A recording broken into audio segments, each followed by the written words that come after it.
I'm really sorry, but ये गलत इल्जाम आप मुझ पे मत लगाइए प्लीज, मैं आपसे रिक्वेस्ट कर रही हूँ। और ये सब ना कोई साबित भी नहीं कर सकता क्योंकि गलत है, मैंने कुछ नहीं किया है। प्लीज इतना गलत मत कीजिए मेरे साथ। मैं कर रही हूँ गलत? भाभी अब मुझे ब्लेम कर रही है क्योंकि वो मोनिशा मुझे ब्लेम करके गई है।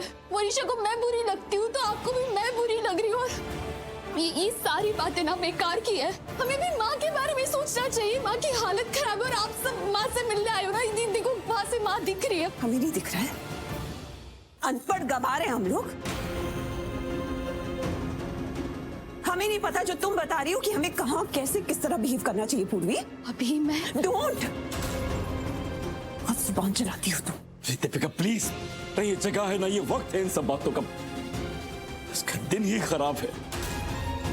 इतना बड़ा एक्सीडेंट हो गया, हरलीन का इस हालत में यहाँ पे है और वो अब बाबूजी को सांस लेने में तकलीफ हो रही है। क्या हुआ बेटे? वो हरलीन का बहुत स्ट्रेस ले लिया उन्होंने और उनके चेस्ट में पेन हो रहा है। कहाँ है दादू, कहाँ है?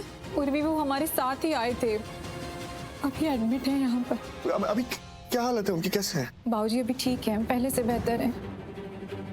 चिंता से उनकी तबीयत खराब हो गई, पर चिंता कैसे नहीं होती।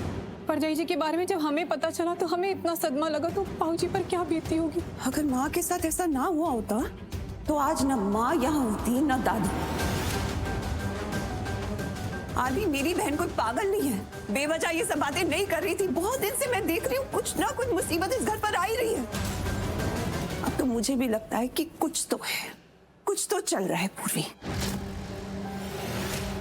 दीपिका प्लीज। अब पापा मैं ये नहीं कह रही कि इसने ये सब प्लान किया, लेकिन मुझे लगता है कि इससे कोई ये सब करवा रहा है।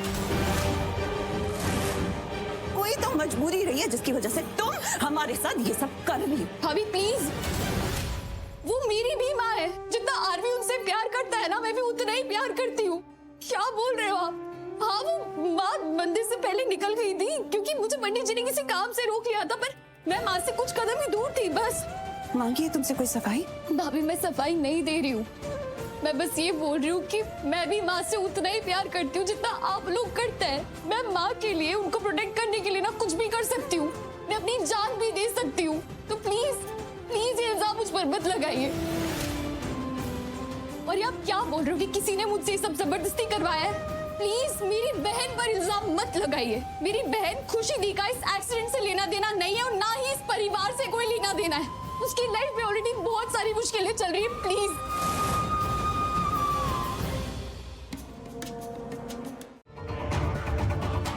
कर लिया अरेस्ट पूर्वी को, बहुत अच्छा हुआ, बता टली। You know what? वो तुम्हारे खिलाफ कुछ नहीं सोचेगी। उसके दिमाग में नेत्रा के बारे में कोई बात नहीं आएगी, बिकॉज उसके दिमाग में एक ही बात चलती रहेगी। ये खुद को कैसे बचाए? Exactly. आपको जो करना पड़े आप करना, पर इसे जेल से बाहर मत आने देना कभी भी। इंस्पेक्टर एक मिनट रुकिए।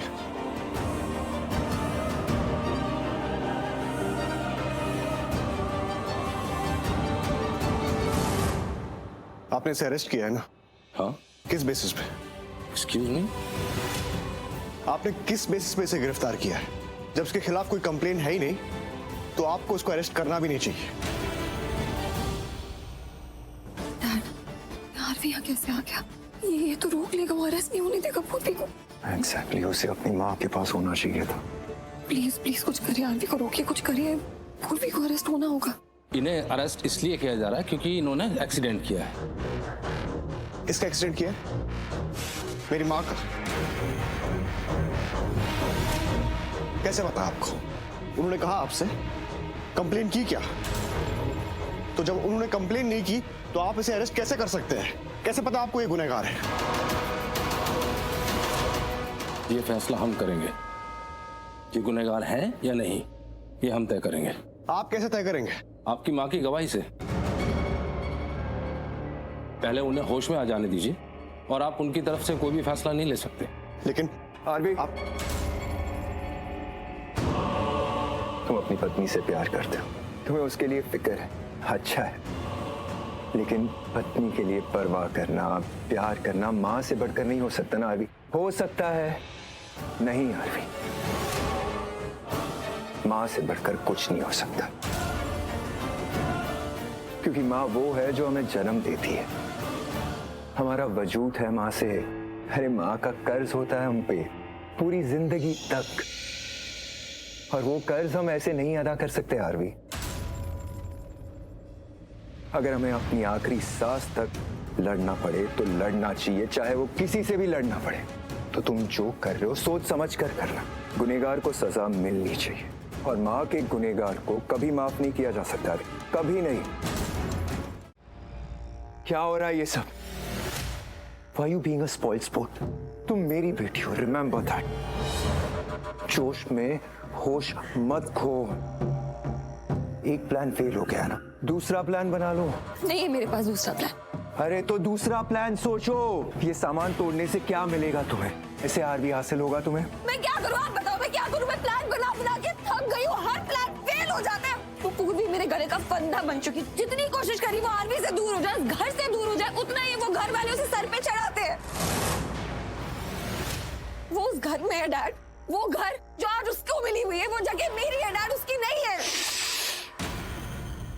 अब सुनो, कुछ खेल ना बल से नहीं बल्कि अक्ल से जीते जाते हैं, खासकर दुश्मनों के साथ।